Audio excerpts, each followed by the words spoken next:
Ce n'est pas une défaillance de votre téléviseur. N'essayez donc pas de régler l'image.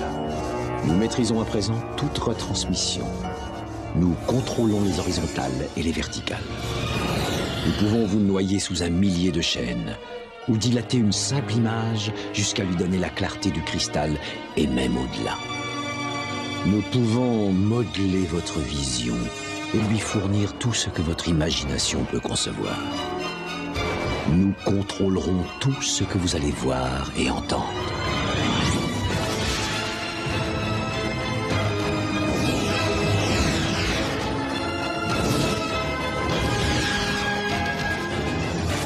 Nous partagerons les angoisses et les mystères qui gisent dans les plus profonds abysses, au-delà du réel.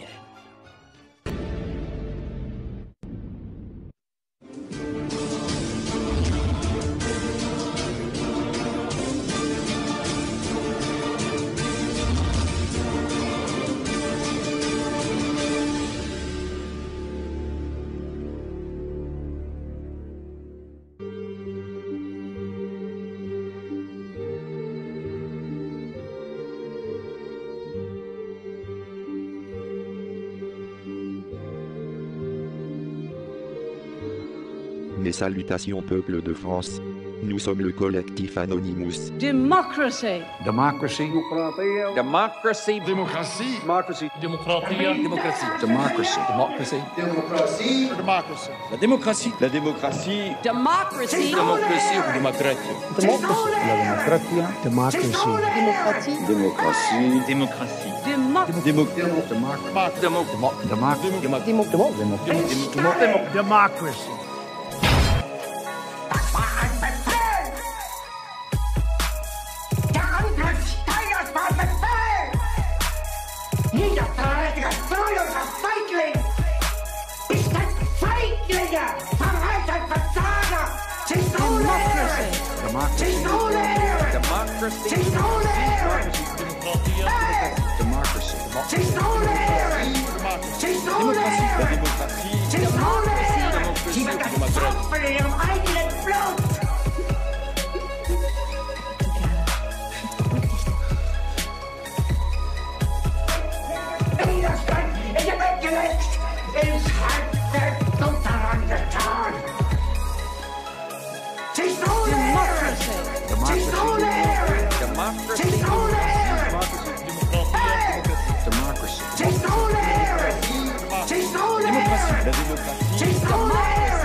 Ce n'est pas la bataille d'Israël, c'est votre bataille, c'est la bataille de la France. Parce que c'est la même bataille. S'ils réussissent ici, et si Israël est critiqué, et pas les terroristes, eh bien si nous ne sommes pas solidaires, eh bien cette peste de du terrorisme viendra chez vous.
matin du 7 janvier 2015 à Paris, jour de la sortie du numéro 1177 de l'hebdomadaire du journal satirique Charlie Hebdo, fut perpétré le premier des 3 attentats de janvier 2015 en France, et le plus meurtrier. Les auteurs présumés de cette attaque sont attribués aux frères Kouachi, Chérif et Saïd. Vers 11h30, les frères Kouachi pénètrent dans le bâtiment abritant les locaux du journal, armés de fusils d'assaut, et assassinent 11 personnes, dont 8 membres de la rédaction. Les victimes de la tuerie seront les dessinateurs Cabu, Charb, Honoré, Tinius et Volinsky, la psychanalyste Elsa Kaya, l'économiste Bernard Marie, le policier Franck Brinsolaro qui assurait la protection de Charb, le correcteur Mustapha Ourad, Michel Renaud, cofondateur du festival Rendez-vous du carnet de voyage invité pour l'occasion, et Frédéric Boisseau, un agent de la société Sodexo, chargé de la maintenance du bâtiment. Un gardien de la baie, Ahmed Mourabet, sera tué sur le boulevard Richard Lenoir par l'un des 2 criminels au cours de leur fuite. Le bilan final est de 12 personnes assassinées et de 11 blessés, dont 4 grièvement. Les 2 auteurs de la tuerie seront tués 2 jours plus tard, au nord de Paris, à Daix-Martin-en-Goual, par les membres du GIGN, qu'ils attaquaient au fusil d'assaut en sortant de l'imprimerie où ils s'étaient retranchés. Les assassins se réclamaient d'Al-Qaïda dans la péninsule arabique, qui revendiquera ensuite officiellement l'attentat. Parallèlement, un complice des frères Kouachi, Ahmed Koulibaly, assassina Clarissa Jean-Philippe, une policière municipale à Montrouge le 8 janvier. Puis, le lendemain, tuera 4 personnes de confession juive, au cours d'une prise d'otage dans une supérette cachère porte de Vincennes, qui s'achèvera le même jour avec sa mort lors de l'assaut policier.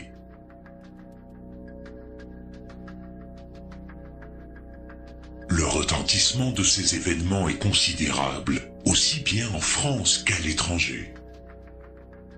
Des manifestations de soutien auront lieu dans de nombreuses villes de France et dans le monde.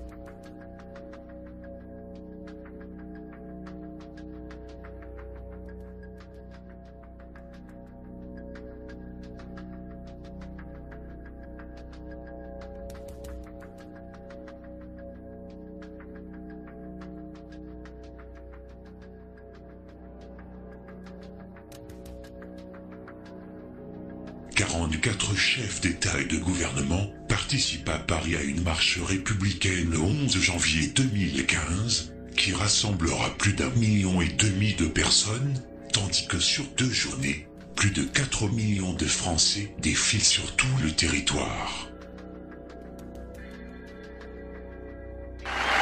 Partout dans le pays, des foules impressionnantes. 140 000 personnes à Bordeaux. Les mains liées, en silence. Je suis Charlie. Je suis Charlie. Je suis Charlie. Je suis Charlie. Je suis Charlie. Nous sommes tous Charlie. Face à cette nouvelle terreur politico-médiatique, dont la fonction est de nous soumettre à l'émotionnel, afin de nous empêcher de réfléchir, nous observons une unanimité compassionnelle d'un niveau de violence et de matraquage considérable, pour masquer une entreprise politique, une sorte de terrorisme à la soumission intellectuelle. En réalité, c'est l'insidieuse démonstration de force des plus hautes sphères mondiales pour soumettre les peuples.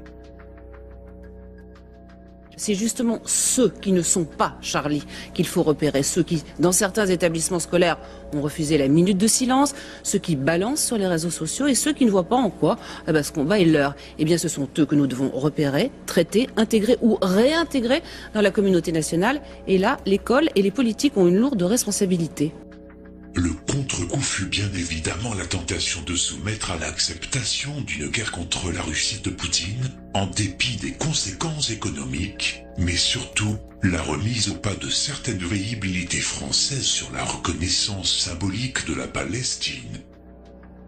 Pour rappel, le premier ministre israélien, Benjamin Netanyahou, l'homme qui avait officieusement commandité l'opération israélo-américaine du 11 septembre 2001, tout en déclarant sournoisement quelques années auparavant la prédiction de la destruction totale des tours jumelles de New York, avait insidieusement récidivé en menaçant la France de ne pas reconnaître la Palestine, sous peine de voir débarquer le terrorisme en France.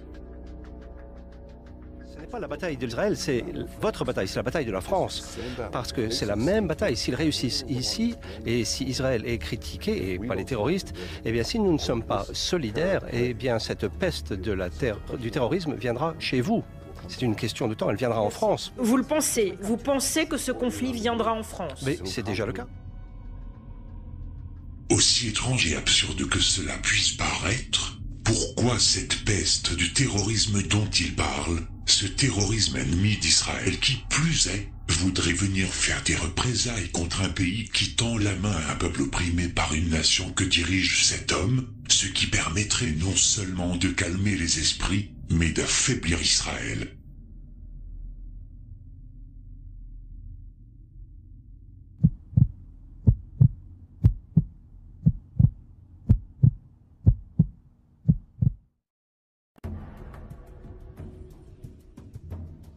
Ces attaques du 7, 8 et 9 janvier 2015, y compris ses conséquences, rappellent tout d'un coup l'affaire de Carpentras et ses propres manipulations, sans compter le sursaut démocratique, pour ne pas dire la manipulation antidémocratique de l'entre-deux tours des présidentielles de 2002. La profanation de Carpentras bouleverse la France. Pour la classe politique, à droite comme à gauche, la cible est tout de suite désignée, les idées du Front National, le parti qui monte. Je voudrais que on pense à ce que tous les discours de haine, de racisme, d'antisémitisme, d'exclusion, tout ce à quoi ça peut conduire. On en a fait une affaire d'État. Carpentras, c'est un cimetière, je préfère parler de On a découvert que c'était des skinheads, qui n'avait rien à voir avec le Front National.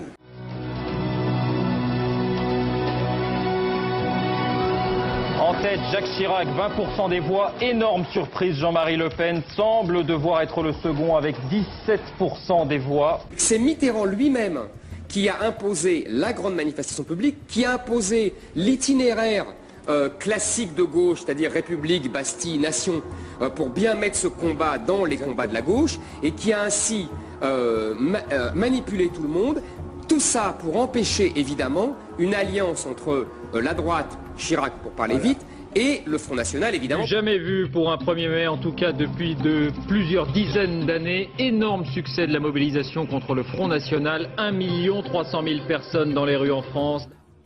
Bien qu'on puisse faire le parallèle des attentats en France avec les années de plomb et le réseau Gladio, on voit bien aujourd'hui l'alignement de l'État et des médias de masse, sans oublier les droits de l'homiste, et malheureusement la gentillesse française, pour ne pas dire la moutonnerie généralisée, afin de se soumettre de façon moderne et subtile à quelque chose de totalitaire. Je suis Charlie, ça veut dire quoi pour vous venir défiler avec cette expression-là, je suis Charlie? La liberté, l'égalité, la fraternité. Vous ressentez de la chaleur, de la tolérance? Je sens beaucoup de tolérance, beaucoup d'échanges, vraiment dans la gentillesse, pas de bousculade. Tout le monde est là et tout le monde a envie de dire c'est nous qui gagnerons, c'est la liberté de tous. Il suffit d'observer la sortie tout aussi fulgurante qu'étrange du slogan « Je suis Charlie » en l'espace de 24 heures.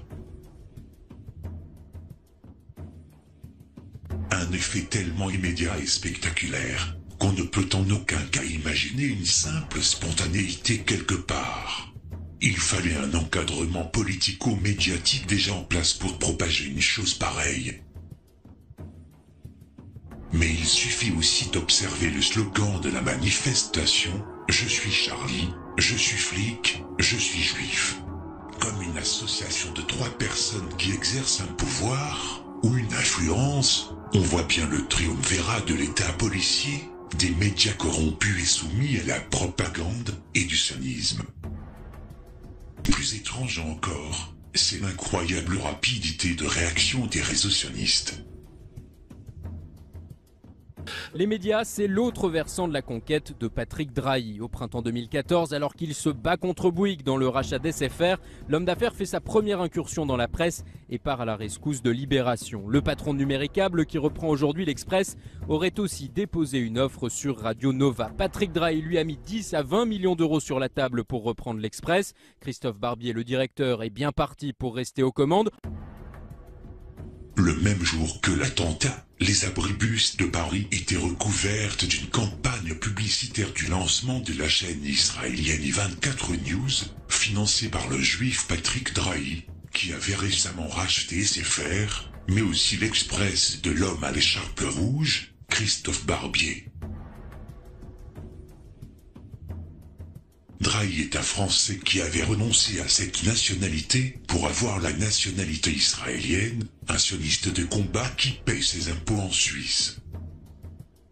Comme le résumait le quotidien économique israélien Globe, le 3 mai 2009, si Drahi investit en Israël, c'est parce qu'il est sioniste. Ce qui est certainement très exact, puisque c'est le premier ministre israélien Benjamin Netanyahou qui souhaitait, depuis 2010, la création d'une telle chaîne d'information en continu. Pour l'opération Bordure protectrice de l'été 2014, I24 News délocalisera spécialement son 20h sur les hauteurs d'Ashkelon, avec une vue imprenable sur Gaza. En mai 2013, Patrick Drahi faisait savoir, par une sommation juridique de son avocat Alexandre Marc, du cabinet Franklin, qu'il ne souhaitait pas figurer dans le classement challenge des 500 premières fortunes françaises. Monsieur Drahi a pris la nationalité israélienne et renoncé à la nationalité française. La perte de la nationalité lui est définitivement acquise. Il ne s'agit pas d'une double nationalité franco-israélienne.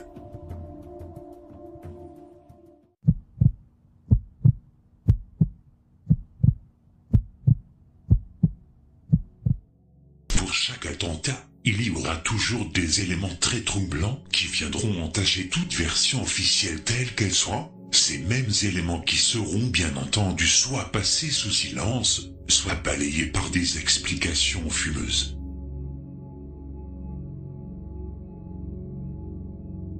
L'une des anomalies concerne le débarquement des frères Kouachi, le jour de la réunion hebdomadaire de la rédaction. D'abord, l'adresse de Charlie Hebdo. Ils ne la connaissent pas exactement, mais arrivent juste à l'heure de la conférence de rédaction, sûrs de trouver tous les journalistes. C'est vrai que les auteurs cherchent Charlie Hebdo. Ils ne savent pas où c'est. Ils savent que le jour de la conférence de rédaction, c'est le mercredi. Donc quand même, il y a... Est-ce que tout ça paraît bien préparé? Les terroristes ont attaqué à l'heure de la conférence de rédaction, le mercredi matin. Le seul moment de la semaine où toutes les grandes signatures du journal cogitent autour de la même table. Si les frères Kouachi ne connaissaient pas exactement l'endroit exact de l'adresse du siège de Charlie Hebdo, cela prouve qu'ils n'avaient jamais mis les pieds dans cette rue auparavant, d'où aucun repérage préliminaire, et encore moins approché ses locaux. Dans ce cas, alors que Charlie Hebdo était sous protection policière, comment deux islamo-racailles issus de la banlieue ont-ils pu connaître le jour et l'heure de la réunion hebdomadaire de la rédaction, où les membres du journal seraient tous réunis pour cogiter autour d'une table, ce qui permettrait à n'importe qui de pouvoir les tuer à coup sûr, sans rater personne plus ou moins.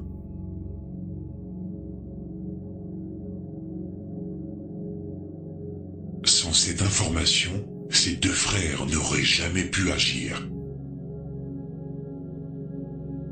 D'un côté, nous avons une presse traditionnelle qui se contente de donner l'information vis-à-vis des faits, mais sans chercher plus loin, et de l'autre, on interroge un Bernard Scarsini sur cette question, patron du renseignement intérieur sous Nicolas Sarkozy, travaillant aujourd'hui pour une société sous contrôle israélien.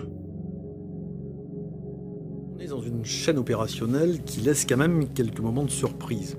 Savoir que la conférence de rédaction se tenait avec tout le monde ce jour-là, à cette heure-ci, est déjà quelque chose d'intéressant. Mais il est vrai que sur la toile, on peut trouver beaucoup de choses sur chaque station avec des détails opérationnels qui peuvent profiter à l'adversaire. En dépit de répondre de manière inconsistante que mensongère, un tel renseignement aussi confidentiel ne pouvait être que donné au frère Kouachi par une personne, et reste la question de savoir qui le savait, à part les membres de Charlie Hebdo et sa propre protection policière, qui dépendait inévitablement du ministère de l'Intérieur.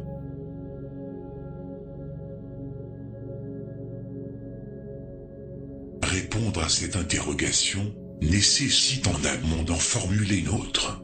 Pourquoi avoir choisi d'agir ce mercredi-là, alors qu'il pouvait très bien le faire auparavant, durant les derniers mois de l'année dernière? Des témoins qui habitent à côté nous ont dit qu'il y a encore quelques mois, il y avait un fourgon de police qui était devant la rédac de Charlie et qu'il avait disparu en septembre-octobre. Alors, il y avait aussi des policiers qui protégeaient les dessinateurs, et puis la protection de Luz, par exemple, ou d'autres dessinateurs avait été levée il y a un an. On voit bien que les terroristes ont agi au moment où c'était le plus simple pour eux de le faire. Peut-être parce que les membres du journal satirique devaient spécialement tirer une galette des rois tous ensemble, une occasion encore plus profitable aux frères Kouachi pour venir faire leur carnage.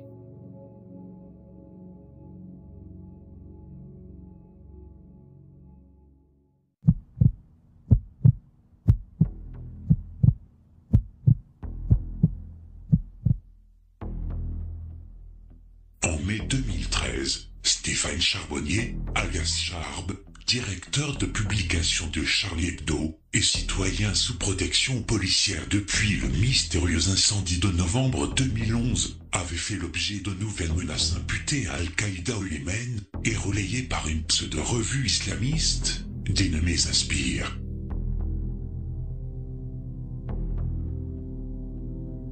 Vers l'automne 2014, le ministère de l'Intérieur, qui chapeaute le service de la protection en charge des personnalités, avait mis fin à la présence permanente de 2 policiers devant l'entrée du siège de Charlie Hebdo, situé depuis le 1er juillet au numéro 10 de la rue Nicolas Appert. Une photographie de Google Maps, datant du mois d'août, avait capturé incidemment une image de la voiture de police. Dans la soirée du 8 janvier, au lendemain de l'attentat perpétré contre l'équipe de l'hebdomadaire, Jeannette Bougrab, ex-secrétaire d'État du gouvernement Fillon, proche d'une organisation ultrationniste américaine, figure de la mouvance islamophobe hexagonale et compagne de Charb, était l'invitée de BFM TV. À l'instar de ses élucubrations, et interviewée par la juive ultrationniste Ruth Krief, elle avait relaté ce qu'elle avait vécu depuis l'annonce du drame. Et le 9 janvier, dans la matinale d'Europe 1, Laurent Léger, journaliste d'investigation de Charlie Hebdo et rescapé de l'attaque, avait été interrogé à ce sujet par Thomas Soto, malgré sa confusion entre 2 interventions de Bougrab, l'une sur BFM TV, l'autre sur TF1. Jeannette Bougrab, la compagne de Charb, a déclaré hier soir, lors du 20h de TF1, que le dispositif de sécurité autour de Charlie Hebdo avait été allégé depuis quelques semaines. Vous l'aviez constaté, vous, ça, ou pas? Il se sentait menacé. Il vivait... On essayait de vivre normalement, mais c'était évidemment très compliqué. Il était protégé. On avait supprimé une protection statique devant Charlie Hebdo, qui aurait peut-être pu éviter le drame. Effectivement, il n'y avait plus la voiture statique en faction devant le journal, mais... Le journaliste ajouta aussitôt son sentiment personnel. D'après lui, une telle présence n'aurait pas empêché les assaillants d'accomplir leur dessein. Pour tout vous dire, il y aurait eu une voiture de police garée en bas. Qu'est-ce qu'ils auraient fait? Les tireurs, les assassins, ils auraient tiré sur la voiture. Ils auraient buté 2 flics de plus. Bon. Pas si sûr que ça. 2 policiers armés et prêts à réagir en cas d'arrivée de 2 hommes cagoulés auraient pu retarder leur opération, voire même la saborder, a fortiori s'ils étaient en contact audio avec le policier Franck Brincelaro, présent dans la salle de rédaction aux côtés de Charb et tué lors de la fusillade. Comme les policiers en faction devant le siège du journal, Bruncelaro faisait partie du service de la protection, dirigé par Frederico Real. Ce dernier, nommé en juillet 2012 par Manuel Valls, alors ministre de l'Intérieur, avait été récemment promu par décret en date du 22 décembre en devenant inspecteur général des services actifs de la police nationale. La double particularité de l'homme, réputé proche de Valls, à la tête du SDLP, est la suivante. L'hostilité exprimée à son endroit par ses subordonnés, agacés par des missions de protection jugées excessives ou inutiles, tel le cas emblématique du député franco-israélien, le juif Meir Habib. Et sa proximité avec le juif Sami Gozlan, ex-policier, vice-président du consistoire, membre du Benaï Berit, mentor d'Hassan Chalgoumi et militant ultrationniste passé par les instances du CRIF. En décembre 2013, en compagnie de la magistrate Sylvie Moisson, alors en charge de l'affaire Bourarache, Auréal avait participé à une soirée privée organisée par Gozlan, en hommage au nouveau préfet du département et au nom de la communauté juive de Seine-Saint-Denis. Résumons la situation. En dépit de nouvelles menaces imputées à Al-Qaïda et proférées en mai 2013, la protection policière de Charlie Hebdo, instaurée fin 2011, avait été allégée un an et demi plus tard, sur un point névralgique, l'entrée de l'immeuble dans lequel l'équipe était installée au 2e étage, derrière une porte blindée et verrouillée par un code.